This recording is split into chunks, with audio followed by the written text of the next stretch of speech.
రీసెంట్‌గా 'ప్రేమిస్తాం' అనే మూవీ చూసా. మూవీ అయితే బావుంది. సో, ఇది జనవరి 31న అయితే రిలీజ్ అయింది మూవీ. సో, అసలు కథేంటి? అసలు ఎలా ఉందనేది తెలుసుకునే ముందు ఎవరైతే మన ఛానెల్ కొత్తవారు చూస్తున్నారో తప్పకుండా మూవీ రివ్యూస్ కోసం మన ఛానెల్ తప్పకుండా సబ్స్క్రైబ్ అయితే చేసుకొని వీడియోని లైక్ చేయడం మాత్రం మర్చిపోకండి. అసలు కథేంటంటే కాలేజీలో దియా రామలింగం. అతను చూసిన వెంటనే ప్రేమలో పడిపోయిన అర్జున్ ఆమె వెంట పడుతూ ఉంటాడు. కానీ అర్జున్ ప్రేమను ఫస్ట్ అయితే ఒప్పుకోదు. ఓ దశలో ఓకే చెప్తుంది. అయితే కెరియర్ నుంచి ఎప్పుడూ ఆలోచించే దియా లైఫ్‌లో బాగా సెటిల్ అవ్వాలని కావాలనుకుంటుంది. కానీ అర్జున్‌కి దియానే ప్రపంచం. ఈ క్రమంలో వారిద్దరి ప్రేమకు బ్రేకప్ జరుగుతుంది. పోర్చుగల్‌లో మంచి ఉద్యోగం రావడంతో అక్కడికి వెళ్ళిన దియా అక్కడ తన కంపెనీ ఓనర్ కార్తీక్ హత్య కేసులో జైలుకైతే వెళ్తది. సో, తన ప్రాణం కంటే ఎక్కువగా తను ప్రేమించే అర్జున్ ప్రేమను దియా ఎందుకు నిరాకరించింది? అర్జున్ లవ్ ప్రపోజ్‌ను ఆ తర్వాత ఎందుకు ఒప్పుకున్నది? అయితే ఇద్దరు కలిసి రిలేషన్‌షిప్‌ని కొనసాగిస్తున్న సమయంలో అర్జున్‌కు ఎందుకు బ్రేకప్ చెప్పింది? పోర్చుగల్‌కు వెళ్ళిన దియా కార్తీక్‌ను ఎందుకు హత్య చేసింది? కార్తీక్ హత్య కేసులో ఎలా ఇరుక్కుపోయింది?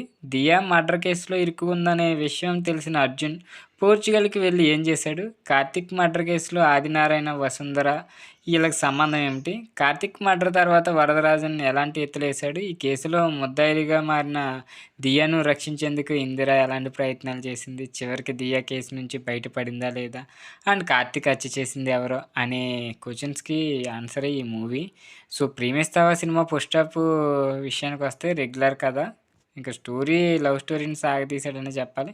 ఇక 'దియా అర్జున్' ప్రేమ స్టోరీలో కొత్తదనం కనిపించదు. ప్రేమికుల మధ్య అవే గొడవలు, అవే విభేదాలు అండ్ రొటీన్ సీన్‌లతో ఏం జరుగుతుందనే విషయం అర్థం కాకుండా ఉంటుంది. ఇక ఫస్ట్ హాఫ్‌లో అయితే బ్రేకప్ జరిగిన తర్వాత స్టోరీ మొత్తం పోర్చుగల్ చేరడంతో స్టోరీలో ఒక ఇంట్రెస్టింగ్ టర్నింగ్ పాయింట్ అయితే ఉంటది. ఇక సెకండ్ హాఫ్‌లోనైనా స్టోరీలో వేగం, కొత్తదనం, ఇంట్రెస్టింగ్ ఎలిమెంట్స్ ఉంటాయా అని ఎదురు చూసిన వారికి కొంచెం నిరాశ కలుగుతుంది. కానీ చివరి 20 నిమిషాల కథలో అసలు కథలకు ఊహించని ట్విస్టులు చోటు చేసుకుంటాయి. ఇక అప్పుడే ఆడియన్స్‌కి ఒక రకమైన జోష్ కలుగుతుంది. మైండ్‌ను యాక్టివేట్ చేసినట్టయితే అనిపిస్తది.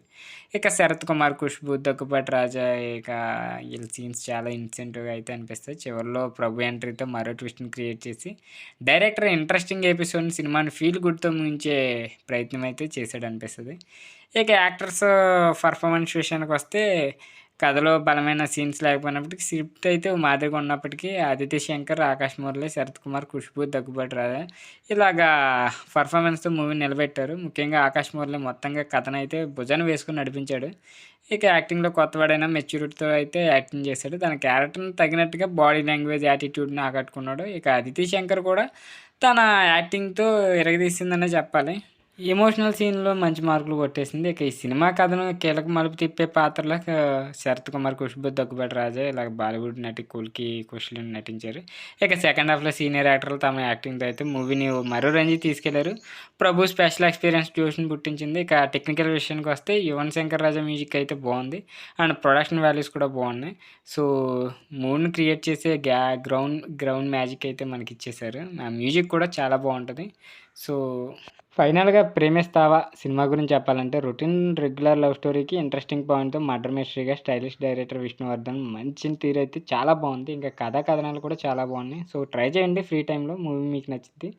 సో, ఇది ఈరోజు రివ్యూ. వీడియో నచ్చితే తప్పకుండా లైక్ చేసి ఇలాంటి మూవీ రివ్యూస్ కోసం మన ఛానల్ తప్పకుండా సబ్స్క్రైబ్ అయితే చేసుకోండి.